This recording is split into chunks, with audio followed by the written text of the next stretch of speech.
Dans cette deuxième partie de l'addition et la soustraction en algèbre, on verra comment additionner des monombres, des binômes, des polynômes. On va commencer avec l'exemple suivant. Si j'ai le monombre 2x que je souhaite additionner au binôme 5x moins 2. Alors, je souhaite les additionner. Ici, j'ai mon monombre. Ici, j'ai mon binôme. Qu'est-ce que j'obtiens?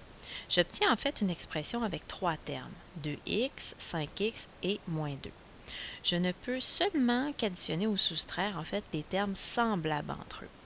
Les seuls termes semblables dans cette expression-ci sont 2x et 5x, parce que tous les deux portent la variable x. Cette variable-là a l'exposant 1 et ils n'ont pas d'autres variables. Donc, ils sont identiques. Pour le moins 2, étant donné qu'il est tout seul, mais il devra se retrouver aussi à droite du égal. Donc, 2x plus 5x, ça donne en fait 2 plus 5, 7. Le symbole est x, alors je le reporte ici. Et mon moins 2, je le mets à côté comme ça. Si j'avais dû faire la soustraction de ce monombre-là avec le binôme 5x moins 2, qu'est-ce que j'aurais fait? D'abord, deux choses. J'aurais mis le symbole relatif à la soustraction. Mais le plus important, il aurait fallu que je place mon binôme entre parenthèses. Parce que, bon, dans le cas de l'addition, c'était pas très grave. Mais dans le cas de la soustraction, le moins devant une parenthèse, ou devant en fait le binôme, vient jouer sur le signe des deux termes dans la parenthèse. En fait, cette expression-là devient la suivante, 2x moins 5x plus 2. Comme tu peux le constater, mon plus 5x, c'est-à-dire qu'il était positif, est devenu négatif et mon moins 2 est devenu positif. Donc, le moins devant la parenthèse a l'effet de changer les signes des termes dans la parenthèse. Donc, maintenant, si je simplifie, en regroupant les termes semblables, donc dans ce cas-ci, c'est 2x et moins 5x, le plus 2 reste tout seul étant donné qu'il n'a pas de terme semblable. On aura 2 moins 5, ça me fait moins 3. Le symbole est x, alors je le reporte. Et j'ai mon plus 2. Regardons un autre exemple. Si j'ai 16x moins le polynôme suivant, que je vais placer entre parenthèses étant donné que je fais une soustraction. 3 plus 2x plus 2y. Première des choses, je commence par réécrire l'effet du signe moins devant la parenthèse sur chacun des termes dans la parenthèse. Donc, je vais avoir 16x, mon plus 3 va devenir un moins 3, mon plus 2x va devenir un moins 2x et mon plus 2y va devenir un moins 2y. Alors, il ne me reste plus qu'à regrouper les termes semblables entre eux.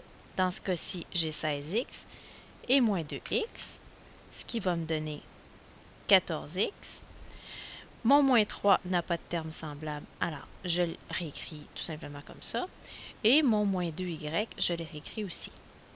Peut-être qu'il y en aurait qui auraient été tentés de placer le y avec le x. Attention, ce ne sont pas des termes semblables étant donné qu'ils ne portent pas la même variable.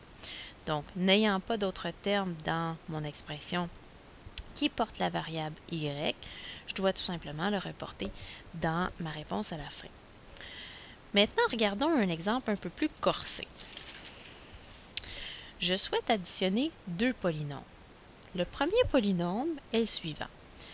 2x4 plus 3x2 plus x plus 6 et mon deuxième polynôme sera le suivant, moins 2x3 plus 6x moins 10. Alors, je cherche à effectuer la somme des deux polynômes, P1 plus P2. Qu'est-ce que je fais? Bien, j'ai tout simplement à juxtaposer chacun des termes de la façon suivante.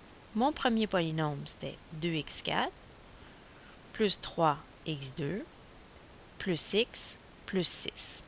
Et je vais ajouter ceux du polynôme 2. Moins 2x3 plus 6x moins 10. Et c'est là que je vais devoir simplifier en repérant les termes semblables entre eux. Je regarde le premier, 2x4. Je dois trouver un terme qui porte la variable x et l'exposant 4. Est-ce que j'en ai un? Ici, j'ai la variable x mais l'exposant 2, ça ne fonctionne pas. La variable x mais en fait l'exposant 1, ça ne fonctionne pas. Plus 6 n'a pas de variable, donc je ne peux pas l'utiliser. Ici, j'ai un x, mais c'est l'exposant 3. Ici, j'ai un x, mais c'est l'exposant 1. Et ici, je n'ai pas de variable. Bref, 2x4 n'a pas de terme semblable à lui. On regarde le deuxième maintenant. Si je prends 3x2, je vais essayer de voir si je n'aurais pas un terme semblable à lui. Ici, j'ai un x, mais seulement l'exposant 1. Ici, je n'ai pas de variable. Ici, j'ai une variable x, mais elle porte l'exposant 3. Ça ne fonctionne pas. Ici, j'ai une variable x, mais seulement l'exposant 1. Et ici, finalement, je n'ai pas de variable. Donc, x2 est aussi un terme qui va rester tout seul. Je regarde le suivant, qui est x. Alors, est-ce qu'il aurait un terme semblable à lui? On va regarder. Alors, le plus 6 n'a pas de variable, donc ne peut pas être un terme semblable à x. Le x3 a la même variable, mais n'a pas le même exposant. Ça ne fonctionne pas. Ah, bien tiens, je viens de trouver un terme semblable à mon x, c'est le c6. Il y a la même variable, même exposant. Et finalement, le moins 10 n'a pas de variable, donc ne peut pas être un terme semblable à x.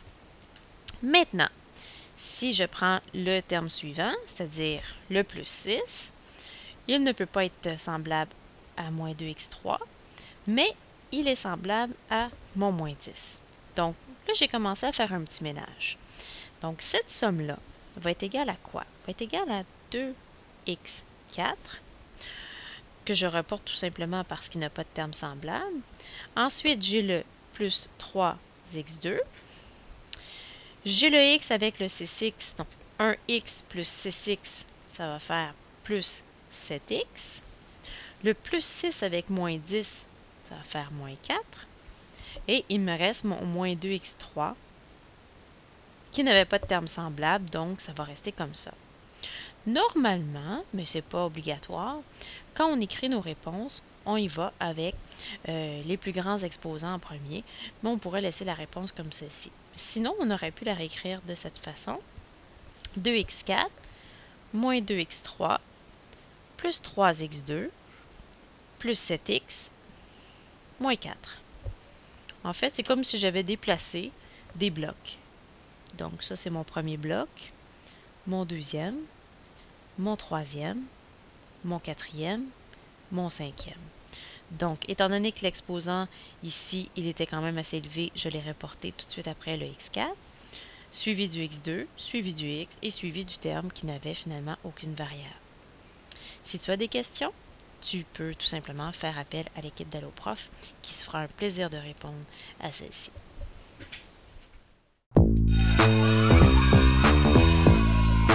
Il y a des jours où on a vraiment besoin d'un coup de pied pour faire nos devoirs, mais il y a des moments où on a surtout besoin d'un coup de main. Pour ça, il y a AlloProf, des enseignants super cool répondent à tes questions du lundi au jeudi de 17h à 20h. Tu peux les rejoindre par téléphone au 1-888-776-4455 ou dans leur cyberclasse sur alloprof.qc.ca. Et la bonne nouvelle, c'est que c'est gratuit. Profites-en!